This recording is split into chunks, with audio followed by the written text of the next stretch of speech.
Good morning and welcome to Exceptional Women. This is Magic's Candy O'Terry, and in the spotlight, my favorite athlete, Dottie Lessard. She's been featured on this program before, but that was 5 years ago, and her story just continues to unfold.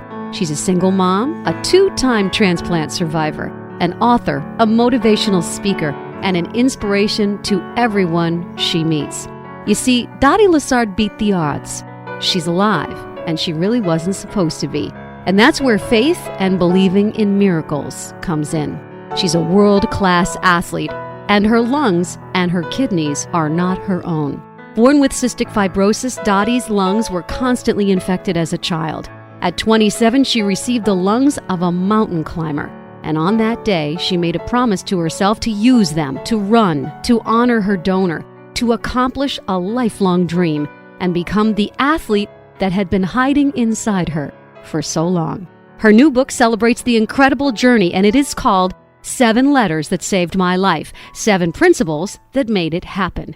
It's available on Amazon.com. Dottie, welcome to the show. Thank you so much, Candy. I'm so glad to be back. It is so good to see you. You look fabulous. I am hoping that we can bring Magic listeners into your story. So let's take it back to your childhood. You couldn't play like the other kids did. Tell us about it. I always had some sort of struggle with my lungs, and when I was younger, in first grade, I loved to run. And I would race all the boys, everyone, to the back of our fence at school. It was about 80 meters, and some days I would win that. However, my lungs started to be affected more and more, and by third grade, it was like someone had reached down inside my chest and pulled the air out, saying, "You can't have this anymore." And I stopped running to that fence, yet I never forgot what it felt like to celebrate life in that way. So I always managed to find a way to stay in the game and play. I never really sat on the sidelines. I love to hear that. Yeah. Tell us where you come from, what your family life was like. I was born in Haverhill, Mass., and I still live there today. And I lived with my mother and father. I had a sister who was 15 years older, so I was really like a single child. I grew up in an apartment complex, so I had a lot of friends around, and that helped a lot. I still have the same best friend that I've had since I was 5 years old. Parents shape and mold us. Yes. What were the lessons in your house? My mother and father taught me that I did have a disease and explained to me what cystic fibrosis was. Yet the main thing they said was that you can always do what you want to do. And although you may be a little different, anything is possible. And my mother and father always treated me like a normal kid. Even though I had to go into the hospital for checkups, I took medication every single day. They had to call me in from playing outside with the other kids to sit me down to have 3-course meals because my nutrition was so critical. Yet, I was able to be on the bottom of the football pile. It would make my mother nervous sometimes, and she would have to close the door sometimes, but I still was allowed to play and was never coddled. I was understood, but they never told me I was sick, because I truly believe if you tell a child they're sick, they're going to believe that and they're going to live their life like they're sick. There's always a way to overcome the obstacles. By the time you were 27 years old, you were very, very sick and needed a transplant. Tell us the story. I was about 22 years old. I graduated high school and I wanted to go to college, yet because of my health issues at that time, I couldn't go away to college. So I stayed at home and commuted to a 2-year college in Boston and graduated with a fashion design degree. And slowly my lungs started getting worse and worse. And by the age of 26, I was existing on 15% of one lung and 20% of the other at the most, at my best days. And I knew that my disease was really taking over my body.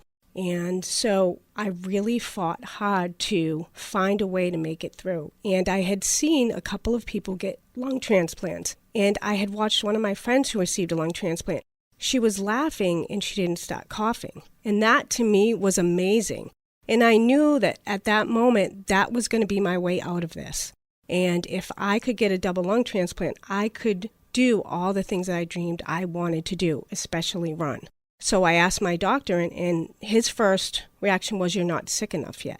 And I said, "What are you talking about? I'm existing, I'm not living." And I was never willing to accept that. So I really kind of pestered him for about 7 months until he finally said, "Okay, let's get worked up and see what they say."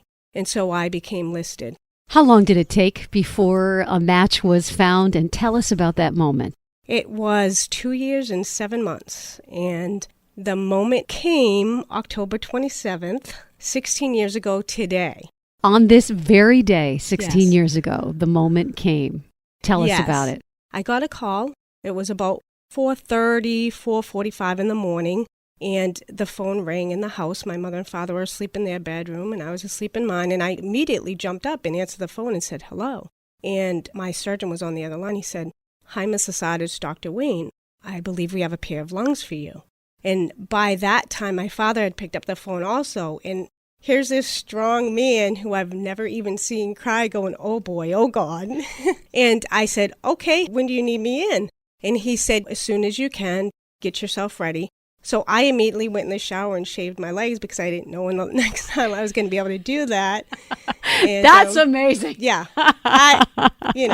She finds out she's going to get a set of lungs and she shaves her legs. Every woman listening to this is going, yeah, I would do that too. I mean, I was prepared. I had kept my body in as strong a shape as I could, creating this foundation around these sick lungs. I was prepared to go into that surgery. So I just did what anyone would do and got ready, and we headed into the hospital. 12 hours of surgery for you. Where did you receive your surgery? I received my lungs at Mass General Hospital, and it was 12 hours. My heart stopped twice on the table, and it took 8 hours to get the first lung out, to literally scrape the lung out, and then 4 for the next. When did you find out where these lungs came from?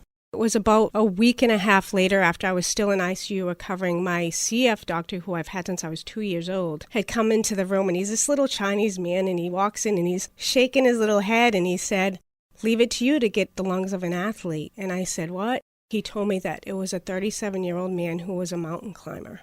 How does it feel to have part of somebody else's body inside you? It feels like an amazing gift. It makes you believe in the human spirit and the faith of people, knowing that this was a choice first by my donor and then by his family at the most difficult time.